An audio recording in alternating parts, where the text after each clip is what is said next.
Kabane, who was fired yesterday. Channel Africa News, I'm Onele Ntsintsi. SABC News. The African Perspective. And coming up in your sports news this hour, Manchester United signed forward Brian Mbeumo from Brentford until 2030, while rapper Snoop Dogg is now a co-owner and an investor in Swansea City. Details coming up at 4:30. Connecting Africa to the world.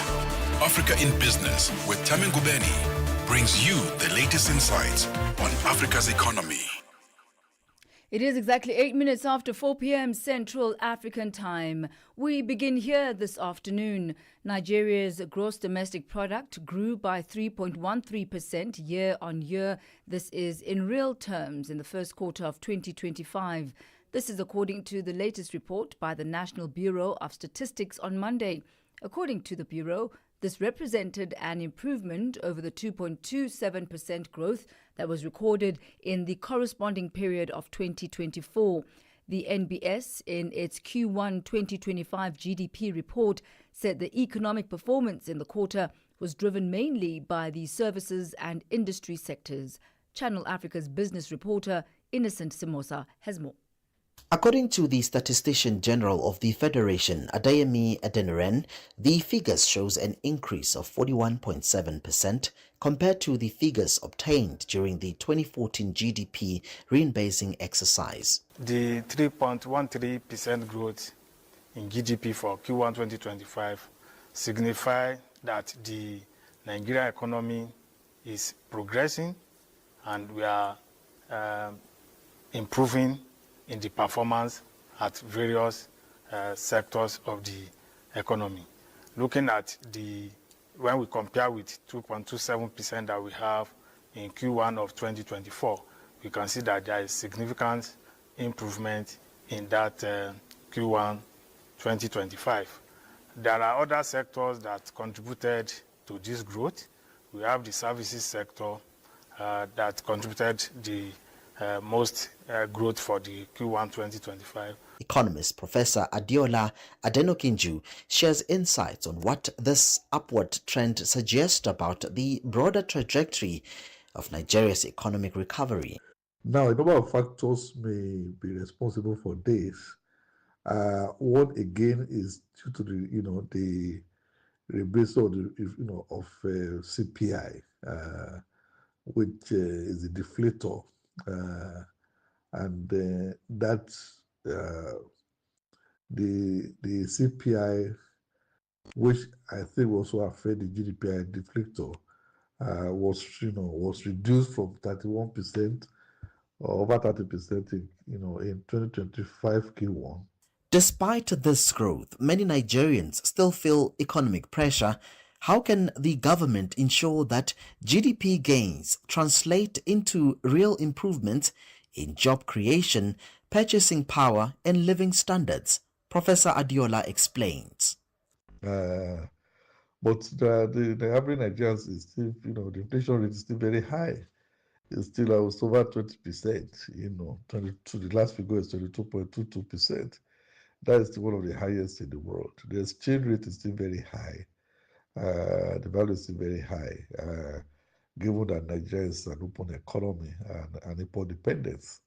So to the average Nigerian, the value of his income has significantly eroded. So his ability to access food, transportation, housing, and other necessities are still very difficult. So for this higher growth to translate into a better life for Nigerians, then a number of things have to be done. Government must, ensure that there's a way that food prices, can be brought down. And this, is by investing in agriculture, improving security in the northern part of the country, and also, improving on transportation. For Channel Africa News, I'm Innocent Simosa in Johannesburg. markets to innovation, Africa in Business with Thami Ngubeni covers it all. With Africa's future in focus, Channel Africa, the African perspective. It has gone exactly 12 minutes after 4 p.m. Central African time. A look now at some international relations. There's a report that's been recently released titled Ties to Tehran, South Africa's Democracy and its Relationship with Iran. And it's released by the Middle East Africa Research Institute. Now, this report has highlighted that South Africa's close ties with Iran threaten the country's economic stability as well as its diplomatic standing in the world. The report says even though the commercial and strategic ties between the two countries remain robust, the concerns about sanctions evasion as well as financial grey listing do remain. To break this down further, we're joined on the line by Benji Schulman, the Executive Director of the Middle East Africa Research Institute. A very warm welcome to you. Good to have you with us on Africa in Business. Thank you so much. Good to be with you guys. Perhaps a good starting point would be for you if you could kindly just paint an idea and a picture of us, of the background on South Africa's relationship with Iran. Yeah, so the relationship with Iran is very old. It really starts in the way that we understand it in 79 with the Islamic Revolution in Iran. And that brings to power the Ayatollah regime, which does two things simultaneously. The one is that it really embraces the liberation movements on the continent, provides funds and provides rhetorical support, armaments, all that sort of thing. And at the same time, below the radar, is trading oil for weapons with the apartheid regime. But it means that by the end of apartheid in the 90s, it's in a position to then take advantage of its relations with the liberation struggles and groups, in particular the ANC, and to build into that very strong state relations that sort of start in the 90s and get stronger as we sort of go forward up until today. And you've put together this report titled Ties to Tehran, South Africa's Democracy and its Relationship with Iran. Why was it important to actually scrutinize this relationship? So it's important because for two reasons. First of all, as South Africa, we have a constitution, a liberal democracy, and that enshrines a certain approach not just to our domestic affairs but also to our foreign affairs, and that is very much not in play when you look at the values and way in which the Iranian Islamic Republic actually operates. It has none of the values of what South Africa has. It is discriminatory of cultural groups, religious groups. It dissenters, political people, gay and lesbian rights, for example. All of these are crushed by this regime, and so it doesn't share any of the values that we share as a country. So when that happens, typically it means that there's something else at play. So, for example, with China, we don't necessarily share all the same values as China, but we have a big trade relationship. But in the case of Iran, we don't even have that. So here we don't have a big trade relationship. We don't have a values-based relationship. And so the question was, well, what's really driving this? And more importantly, what is the costs of us maintaining this relationship, given that we get neither a trade support nor a value support by doing so? And a very interesting question, and I wonder what the conclusion was. In the absence of a trade or economic benefit, in the absence of shared values, what did this relationship become distilled to?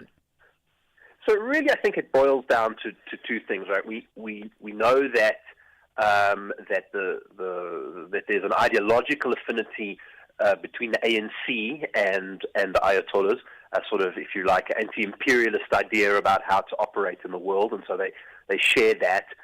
And then also, we can sort of presuppose from some of the things that we detail in the report that there may also be kind of a financial relationship between the ANC and Iran in some respects. So we feel like those are the two big elements that are driving that agenda. We saw South Africa becoming a huge advocate for Iran to be a member state of the BRICS bloc of countries. Talk to us about, obviously they've been successful in that, but how has Iran been received within BRICS? Yes, I think that's really where South Africa plays an important role for Iran. You know, Iran doesn't have a lot of allies in the world in a very strong sense.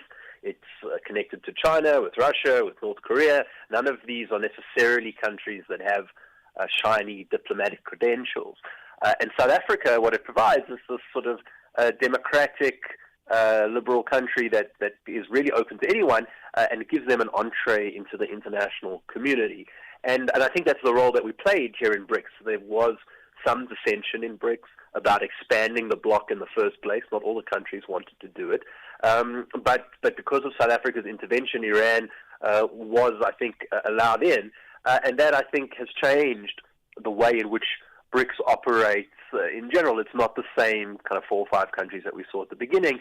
It now has a kind of larger base and has a different number of countries in it. So and it depends really. I think the problem with BRICS has always been like the bilateral between different countries. So, you know, China and India, for example, don't always get on in a bilateral position, but they get on in a BRICS position. And I think Iran has a similar kind of frictional effect inside BRICS, in which people now have to accommodate this country, which they don't necessarily get on with, but now are inside the BRICS framework. Let's look at reactions from the BRICS countries regarding the military strikes on Iran and the increasing tension there. How has BRICS reacted to this?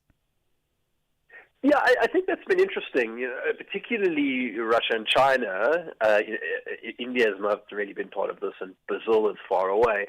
But I think one might have expected that Russia and China would have more actively come to Iran's aid during during the fighting. What we saw instead was that Russia was a little bit preoccupied in what's doing in Ukraine, and that China played a role to sort of refill some weapons programs and systems that the Iranians were lacking, but nothing in an offensive nature. So they were kind of hung out to dry a little bit in that confrontation, but afterwards, I think they received sort of more support from BRICS countries. Let's focus a bit on some of the diplomatic or economic implications of this relationship between Iran and South Africa, as well as South Africa's continued relations with Iran. How does this affect the relations with the United States and other Western partners? Yeah, so I think we're seeing that immediately at the moment. The most obvious at the moment has to do with Ngubeni Jonas, who was the special envoy, who is the special envoy to the United States from South Africa. And we've seen reports in the last week saying that basically he wasn't really given a diplomatic visa. He hasn't been there. He's not been doing any work. And this, it would seem, has to do with his relationship with MTN. In 2012, MTN was a bidder for a cell phone license inside Iran, and it won rather at the expense of a group called Turkcell. And since then, there's been a continued issue within international courts trying to sort out if this allegation that MTN was involved with some sort of bribery and corruption can actually be legally dealt with. And what we've seen in the last few months is that South African courts may actually take this on as a case.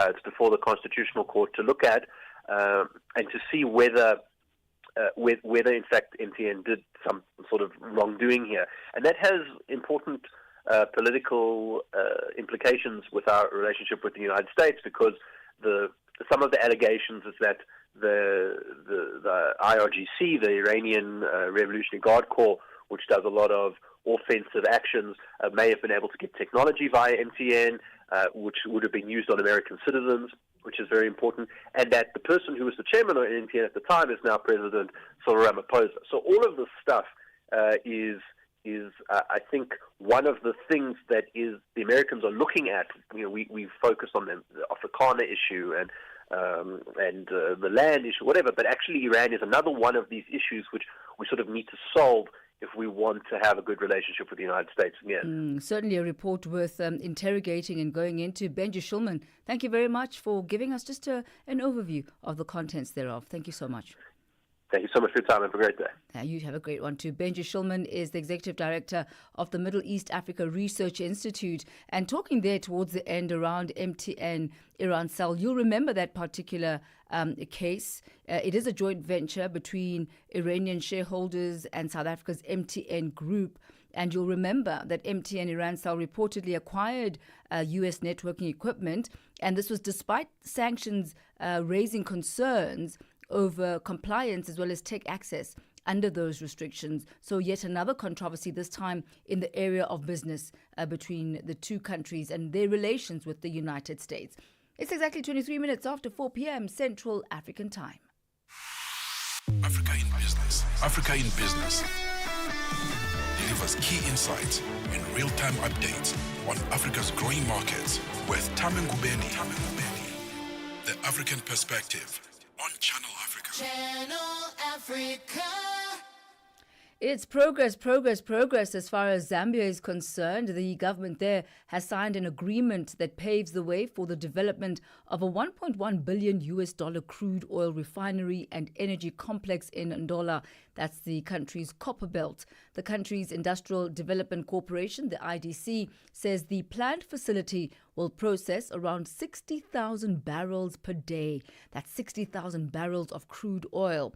This would, in effect, provide enough refined products to cover the Southern Africa's nation's entire current fuel demand, and over and above that, there still remains a potential to export as well. For more on this, we joined on the line by the CEO of the Industrial Development Corporation, Mr. Cornwell Molea. A very good afternoon to you, sir. Good to have you with us on African Business. Well, thank you so much, Thami, for having us. Now, certainly, perhaps let's start with what it is that motivated the IDC to partner with Fujian Qingxin Corporation on this $1.1 billion refinery project. I think the project rose out of a need, really, for the country, because our previous refinery closed in 2021. And therefore, since then, the private sector has been largely providing the fuel and energy supplies to the country. And that necessarily brought some kind of instability, not only in the supply chain, but also in the pricing, which was fluctuating according to the various, impact of the distribution chain. And also, secondly, because of the volatility in the price of the dollar. And what economic impact do you, as the IDC, foresee for Zambia? I'm thinking of jobs, the impact on jobs, on the saving on fuel imports, the export potential, and just closing this gap, which, as you say, has been there since 2021. First of all, the goal is really to bring energy security and self-sufficiency, so that at least we stop importing the product, and therefore there will be a saving on the foreign exchange and stability in the Zambian kwacha vis-a-vis the dollar. We estimate that we are going to create 3,000 jobs in the construction phase of the project, which is a period of 1 year with phase one. Eventually, the project will settle around 600 to 700 jobs, because of the high efficiency that we have on the technology that we are deploying on the refinery. Over and above that, the complex will contain a power station, and with 100 megawatts, set to feed the grid. So it's a broad-based industrial complex that will start the industrialization, and creation of an industrial complex, which will feed into other areas like the production of polyethylene and other such services. You started there, Mr. Molea, going into the timelines, with the number of jobs that will be created within a 1 year plan or 1 year span. Could you take us through that in more detail, from construction to commercial operation? What are the schedules that you've put in place for yourselves?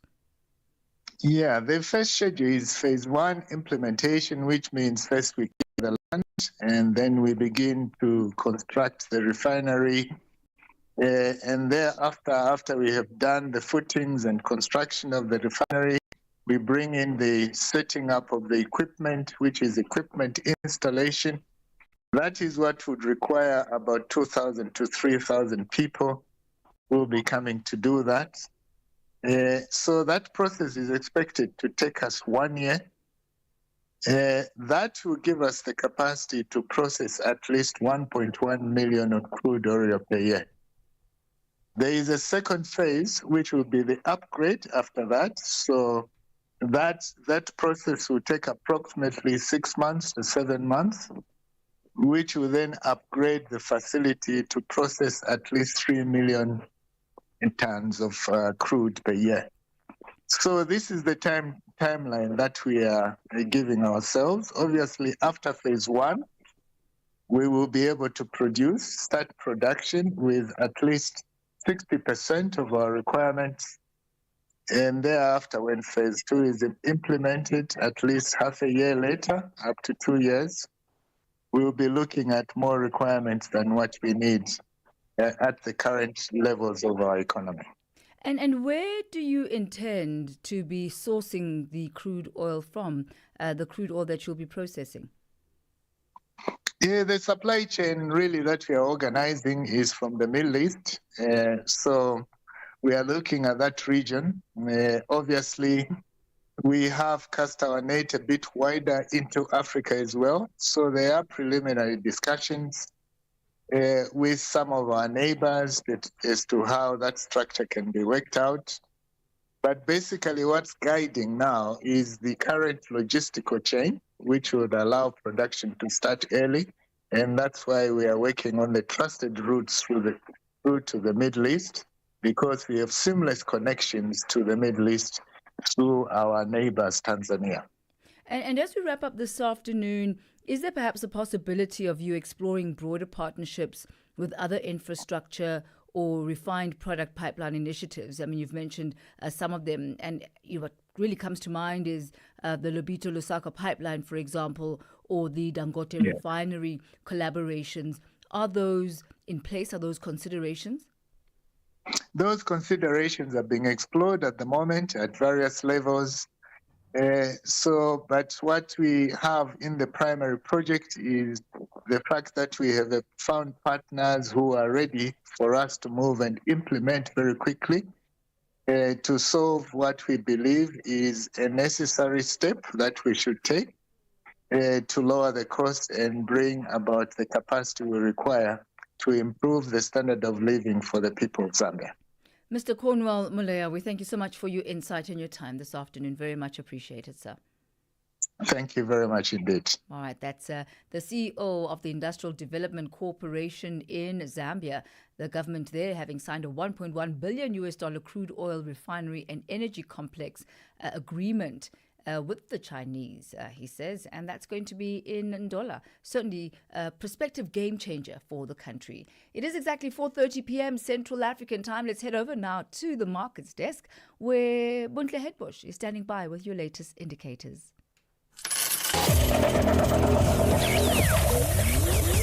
Business news on Channel Africa. The African perspective. Thanks, Thami. Good afternoon. And our final look at the indicators this afternoon. $1 is trading at 17 Rand 67 in South Africa. In Botswana, it's trading at 13 Pula 31. In Namibia, it's at 17 Namibian dollars 67. The Zambian kwacha is trading at 22 kwacha 99. In Kenya, the dollar is trading at 128 shilling 42. In Ethiopia, at 138 birr 21, Uganda 3,564 shilling, and in Tanzania it's at 2,604 shilling. $1 in Nigeria is trading at 1,530 naira. In Egypt, the dollar is trading at 49 Egyptian pound 27. Tunisia, it's trading at 2 dinar 89, while Algeria is trading at 129 dinar 37. In Morocco, the dollar will cost you 8 dirham 94.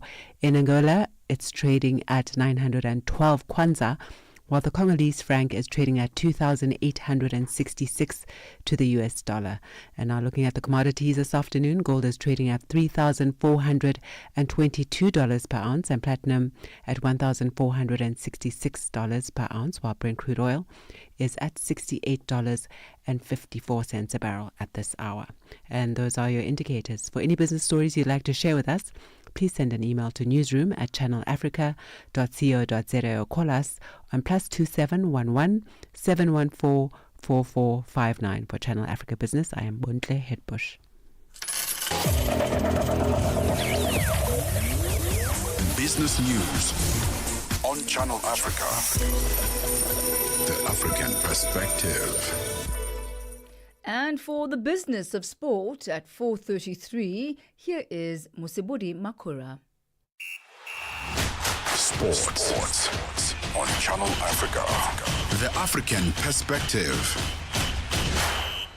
Thank you so much, Thami. Very good afternoon from the sports desk. Well, Manchester United have signed forward Brian Mbemo from Brentford United until 2030 with the option to extend for a further year. So United paid around $88 million to Brentford, with another $6 million potentially due to add-ons for the 25-year-old Cameroonian international. That's according to the club source. Now, Mbemo, who has also signed a 5-year deal with an option of a further year, has joined in a time to be part of United's squad that flies to the USA later on today for the club's pre-season tour. So United had been in talks with Brentford for over a month, having made a previous offer of $74 million in add-ons as well, $10 million in those add-ons about a fortnight ago, which was initially rejected by the side. Onto this now, rapper Snoop Dogg has become a co-owner as well as an investor at Swansea City after taking a minority stake in the Championship club. Now, Snoop Dogg was the surprise model as Swansea launched a home kit for the 2025-2026 season just last weekend. The Swans have now announced the 53-year-old American star has followed Real Madrid as well as Croatia legend Luka Modric by joining the club's ownership group. Now, have made it clear that they want to raise the club's profile in an attempt to generate greater revenue, which will then allow them to invest more money in the team under profit as well as sustainability rules. Now, while Snoop Dogg's involvement in the launch of the club kit appeared to come out of the blue, Swansea hinted that he would also have a bigger role to play in the near future.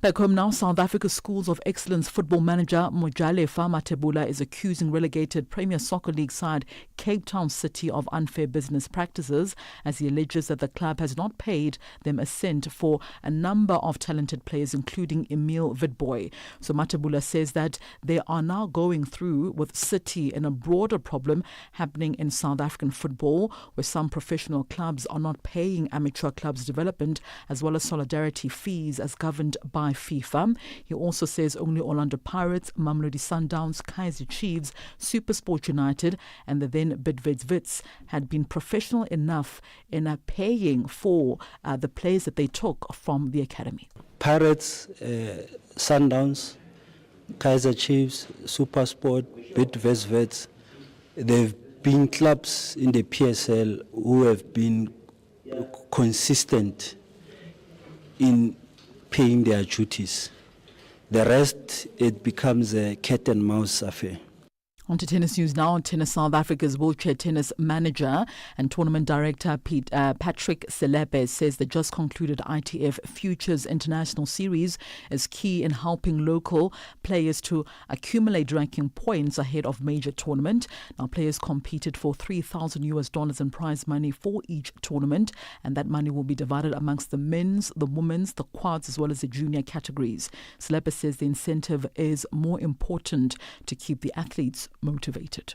And believe you me, it might sound like it's a little money, but for these players, it's a motivation, and it's for them to teach them to play and compete, not only for points, but also for the money itself. It helps the players to pay back some of the things, because wheelchair itself is very expensive. You need tires, you need tubes, you need rackets. I mean, for them to travel to get there, it's another money. So the prize money is important, and as you improve the tournaments or upgrade the tournament, because this is a futures. The next one is ITF3.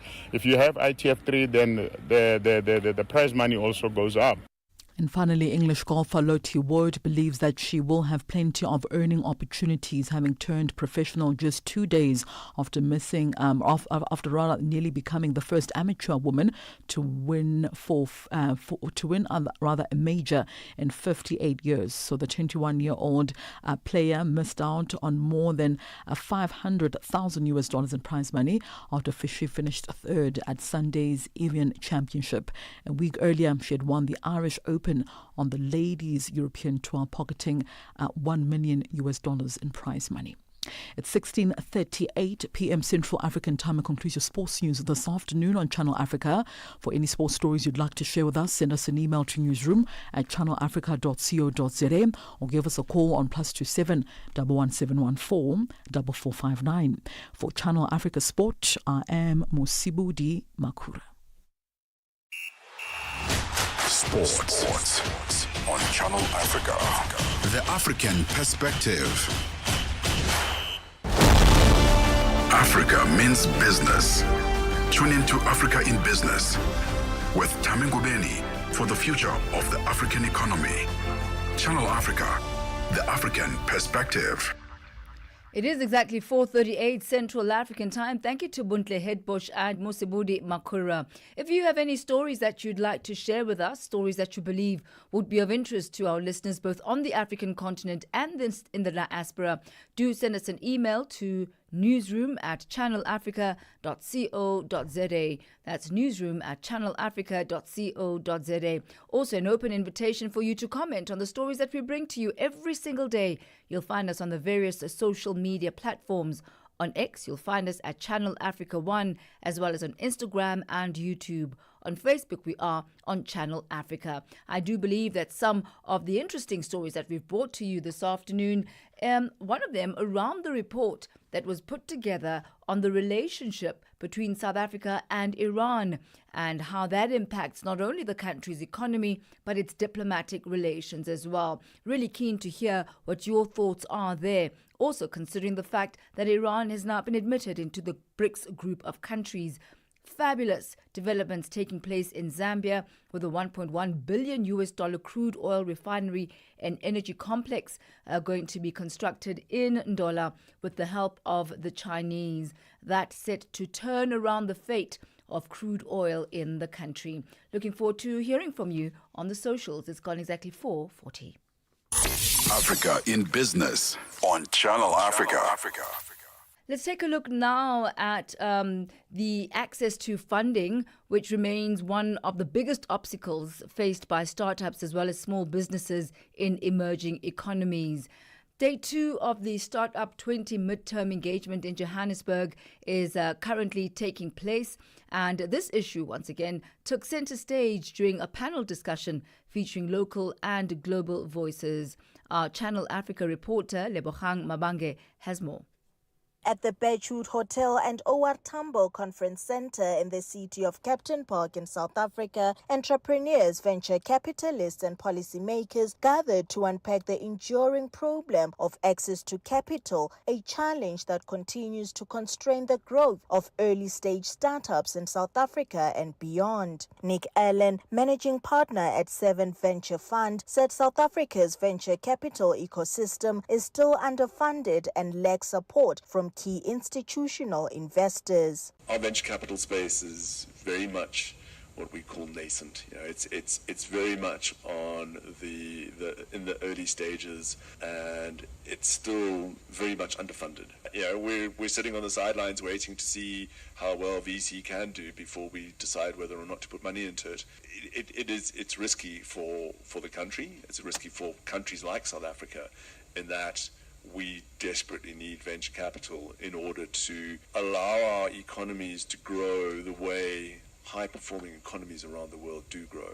Entrepreneurs on the ground say the system is often too slow to respond to their needs. Selebogo Molefe, founder of the Bees Plug and co-creator of the People's Fund, highlighted how innovative crowdfunding models are being held back by outdated regulation. The system is just too slow. It's not proactive, it's reactive, even in the policy making. I mean, I'll give you an example. With us at the People's Fund, we were put into a sandbox together with other financial companies like the banks, the companies in that sandbox. And it was because the crowdfunding space is not regulated in South Africa. They wanted to find a way to regulate us because we're growing really fast, collecting money and collecting it from everyday common people. But it's an opportunity. It's an opportunity to unlock capital from the masses and do something productive with it. And we proved it. The Startup Act movement is working to change that. Its aim is to create legislation that supports high-growth startups through better tax incentives and policy reforms. Phumzile Chifunyise says the Startup Act could be key in unlocking early-stage funding. This policy instrument can be one of our solutions to get capital, especially for high-risk businesses to be funded.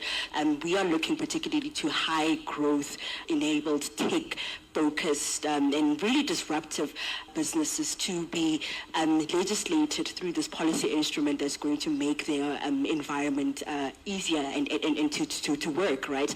So if we're looking at reforms such as incentivizing VCs. Dr. Vasiliki Mafruedi from the OECD, the Organization for Economic Cooperation and Development, reminded delegates that funding challenges are often part of a larger policy puzzle, one that includes innovation ecosystems, regulatory frameworks, and investor confidence. What would be the improvements that they could make in policy, increasing financing, but also complementing this with business services that is equally important, changing their mindset, increasing demand for the services, and also the regulatory framework. It's important for the investor to have a level of confidence that there will be success after, so we're talking about what are the exit opportunities, what is the market opportunity, is there going to be talent, so is there science and technology innovation happening? So in that sense, there's a lot of different elements and a very big puzzle for the policymaker to solve.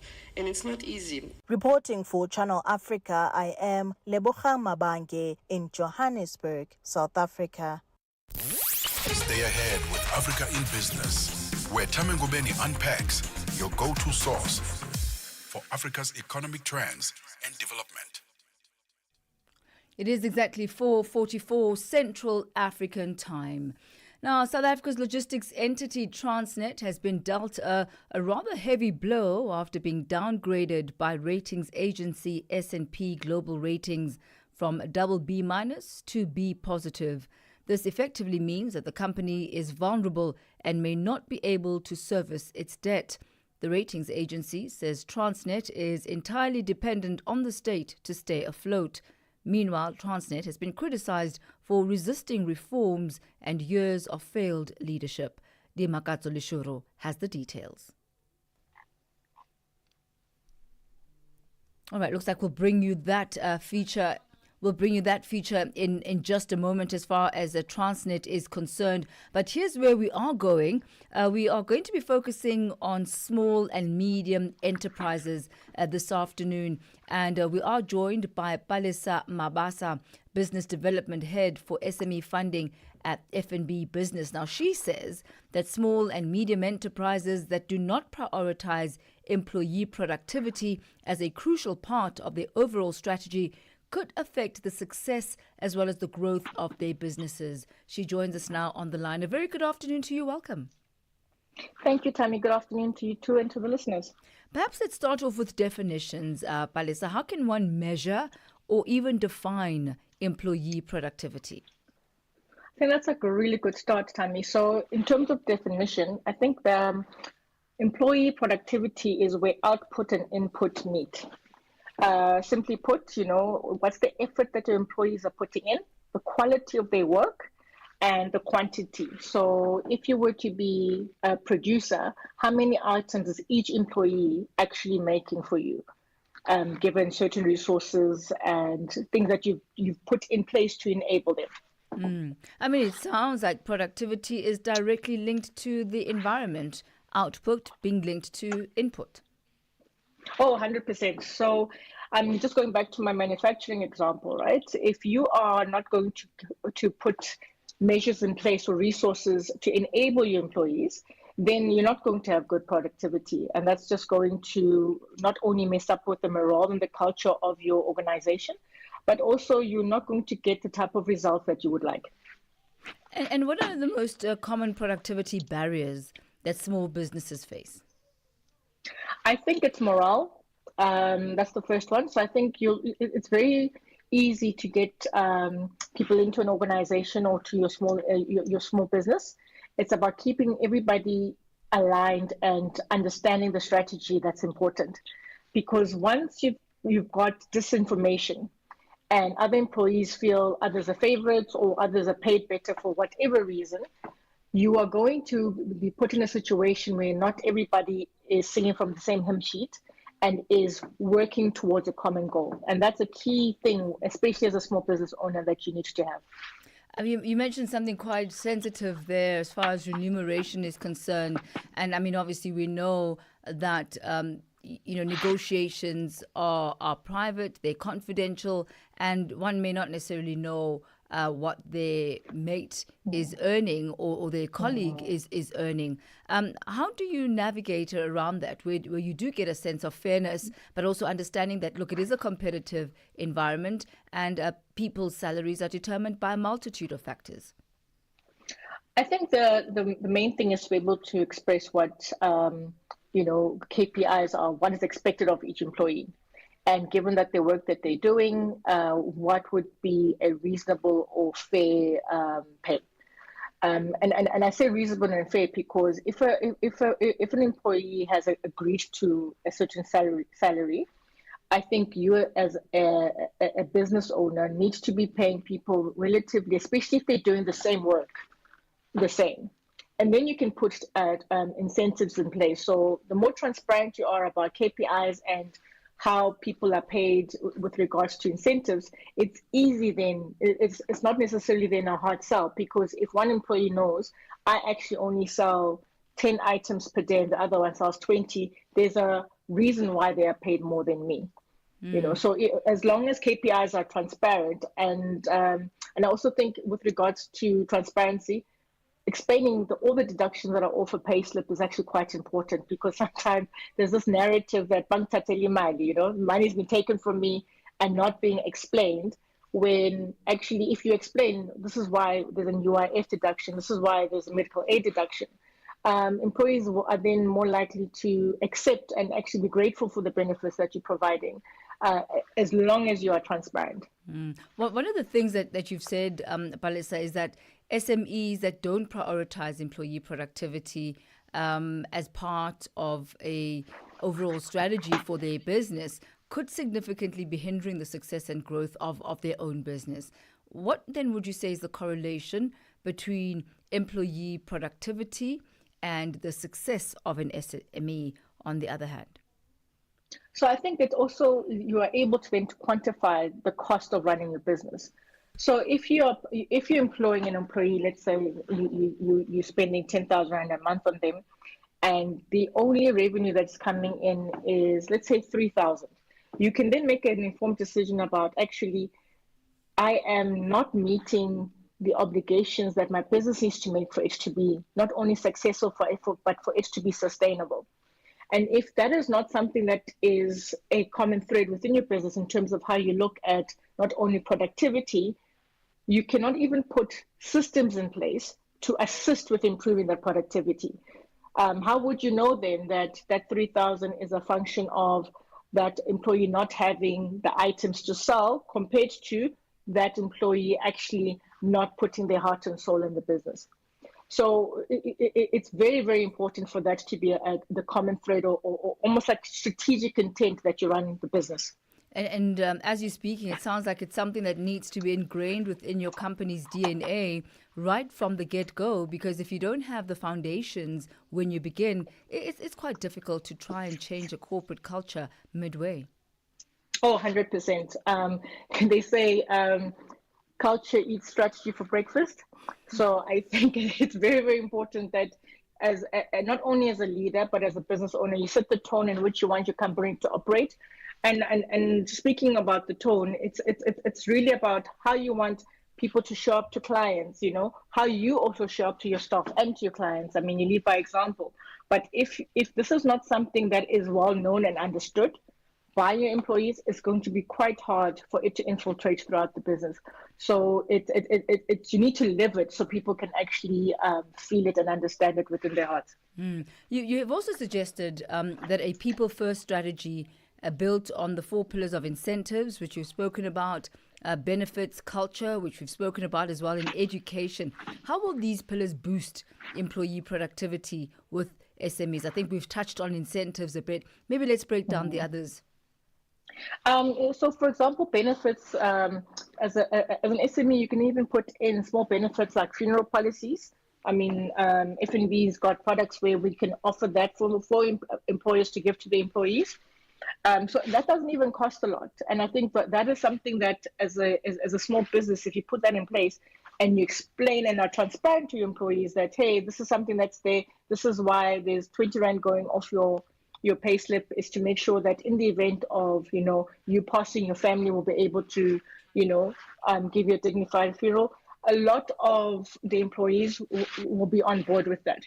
And from an education perspective, I touched on it earlier, education not only with how the pay slips work and why there are deductions, but education in terms of, how are you spending your money, financial literacy, and how as a SME, being able to assist them in terms of they being able to plan their finances better is actually also stands in good state.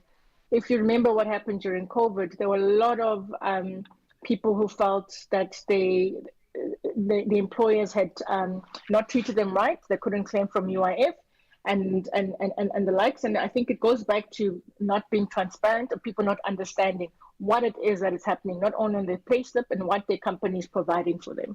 Palesa Mabasa, thank you so much. Great insight for SMEs and just handling what really is their biggest assets, their employees. Thank you so much. On your pleasure.